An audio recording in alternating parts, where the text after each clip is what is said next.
যোৱা বছৰৰ পৰা যিখিনি আমাৰ বিভিন্ন আন্তঃগাঁথনি নিৰ্মাণ হৈছে আৰু যিখিনি আন্তঃগাঁথনি নিৰ্মাণ হ'ব লগা আছে চেংচন হৈ আছে সেইবিলাকৰ আধাৰশিলা স্থাপন কৰা হৈছে আৰু যিটো কমপ্লিট হৈছে এইটো মুকলি কৰা হৈছে। আজি ওদালগুৰিত প্ৰায় 17টা বিভিন্ন অনুষ্ঠান প্ৰতিষ্ঠান আধাৰশিলা আৰু মুকলি কৰা হৈছে।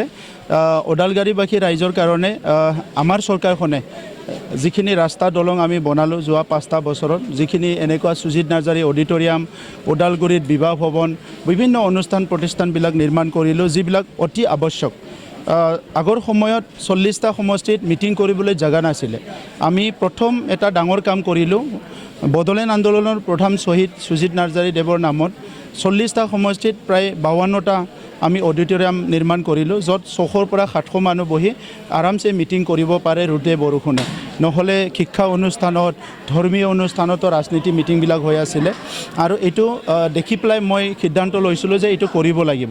তেনেকুৱাকৈ 2000 বিভিন্ন মন্দিৰ আমাৰ থানচালিবিলাকত 2 লাখ টকা দিয়া হ'ল আলাৰী চেৰাং বিথাংখীৰ দ্বাৰা। প্ৰায় 1800 আমাৰ স্কুলবিলাক ঠিক কৰা হ'ল, 1600 কিলোমিটাৰ ৰাস্তা দলং নিৰ্মাণ কৰা হ'ল। তেনেকুৱা কৰি পেলাই অগণন কাম কৰা হৈছে এই 4-4টা বছৰত। আৰু যিখিনি ৰাইজে আশা কৰিছিলে ইয়াতকৈ বহুত বেছি আন্তঃগাঁথনি নিৰ্মাণ কৰা হৈছে। ঘণ্টা, কিছুমান ঘণ্টাৰ পিছত লাহে লাহে আৰু প্ৰাৰ্থী হৈ যাব। আৰু চাওক, হাগ্ৰামা মহিলাৰী ডাঙৰীয়াই ইমানেই চিন্তা কৰিব পাৰে, বেলেগ আৰু চিন্তা কৰিব নোৱাৰে। তেখেতে স্পীড ব্ৰেকাৰলৈকে যে চিন্তা কৰিছে সেইটোৱে যথেষ্ট, তাতকৈ বেছি চিন্তা কৰিব নোৱাৰে। আৰু 17 বছৰ যিজনে চিফ আছিলে, যোৱা 5টা বছৰ এছেম্বলিত অহা নাই, এদিনো অহা নাই এছেম্বলিত। আপুনি কালি ইলেকশ্যন খেলিলে আপুনি কি এছেম্বলিত নাযাব নেকি? MLA হ'লে, MP হ'লে আপুনি পাৰ্লিয়ামেণ্টত নাযাব নেকি?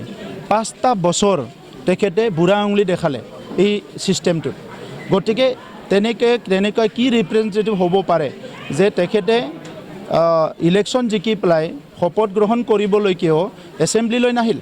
চ' ডেমক্ৰেচিক বুঢ়া আঙুলি দেখাইছে হাগ্ৰামা মহিলাৰী যোৱা 5টা বছৰত। গতিকে হাগ্ৰামা মহিলাৰী নিচিনা নেতাৰ কাৰণে না জাতি ছেফ, না সমাজ ছেফ, না গণতন্ত্ৰটো ছেফ, কোনো ছেফ নহয়। অকল ঠাঠা মুস্কৰা কৰিব পাৰে, দাদাগিৰি কৰিব পাৰে, বিভিন্ন কথা কৰিব পাৰে। কি কাম কৰিলে 17 বছৰত? একোটো কাম নকৰিলে। যিখিনি ইনফ্ৰাষ্ট্ৰাকচাৰ সেইখিনিতো আৰু কেন্দ্ৰীয় চৰকাৰৰ পইচা আনি পেলাই দৰকাৰ আছিলে এইখিনি, এনেও মানে বেলেগ হ'লে ইঞ্জিনিয়াৰেও বনাই থ'লে হয়। নতুনকৈ কি কাম কৰিছে? আজি যে আমি শ ল'ৰা ছোৱালীক IAS IPS ডক্টৰ ইঞ্জিনিয়াৰ হোৱাৰ কাৰণে কোচিং দিছে, শিক্ষকবিলাকক যে আমি বিভিন্ন ট্ৰেইনিং কৰাইছোঁ, সেল্ফ হেল্প গ্ৰুপৰ পৰা আদি কৰি আমাৰ যিসকল দিব্যাংগ ভাই বেহেন যিগিলি আছে কেঞ্চাৰ বেমাৰীলৈকে চবকো চাবলৈ চেষ্টা কৰিছোঁ। এইবিলাক আঁচনি আগতে নাছিলে। 2000 যে মন্দিৰত আমি 2 লাখ কৰি টকা দিলোঁ থানচালিত, এইবিলাক আগতে নাছিলে, আপোনালোকে সুধি চাব। গতিকে হাগ্ৰামা মহিলাৰীয়ে এইখিনিয়ে তেখেতৰ চিন্তা, ইয়াতকৈ বিকি চিন্তা একো নাই। প্ৰথমতে জিৰ'টো কামাই লওক, তাৰপিছত আগৰ ফালে আপুনি যিমান লগাই দিয়ক। জিৰ'ৰ আগত যদি আপুনি 5 লগাই দিয়ে 50 হৈ যাব, জিৰ'ৰ আগত যদি 4 লগাই দিয়ে 40 হ'ব। গতিকে তেখেতে আচল বস্তুটো আমাক দি দিছে, বাকীখিনি আমি নিজে লগাই ল'ম। প্ৰথম ইলেকশ্যনৰ পৰা হিচাপ কৰক, 40টাত তেখেতে 6জনমান 5জনমান আনকণ্টেষ্ট জিকাই দিছিলে স্বাক্ষৰকাৰী বুলি চুক্তিৰ। তাৰ ছেকেণ্ড ইলেকশ্যনত তেখেতৰ কমি আহিছে, থাৰ্ড ইলেকশ্যনত কমি আহিছে, ফ'ৰ্থ ইলেকশ্যনত তেখেতৰ 17টালৈকে আহিল। চৰকাৰ ভাল কাম কৰিছে যদিতো বাঢ়ি যাব লাগিছিলে, কমি আহি আছে। তো এইবাৰ তেখেতৰ আৰু 10 মাইনাছ হ'ব, 7 থাকিব বা তাৰ তলতো থাকিব পাৰে। তেওঁ কৈছে যে FCO অফিচৰ পৰাহে কিন্তু UPPL দল চলি আছে। তেখেতৰ চিন্তাই ইমান, ইয়াতকৈ আৰু বেলেগ কথা ভাবিব নোৱাৰে। আজি বিশ্বখন ইমান আগুৱাই গ'ল, সমাজখন ইমান আগুৱাই গ'ল, এই কথাবিলাক চিন্তা কৰিব নোৱাৰে। এই কথাবিলাক 10 বছৰ তেখেতে 20 বছৰ সেইটোৱে কৈ আছে, এটা কথাকে ৰিপিট কৰি কৈ আছে।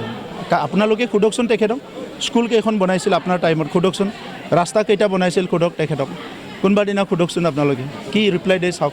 খেতি পথাৰত কেইবাৰ গৈছিলে, কেইখন বিদ্যালয় 17 বছৰত কেইখন বিদ্যালয়ত গৈছিল তেখেতে সোধকচোন।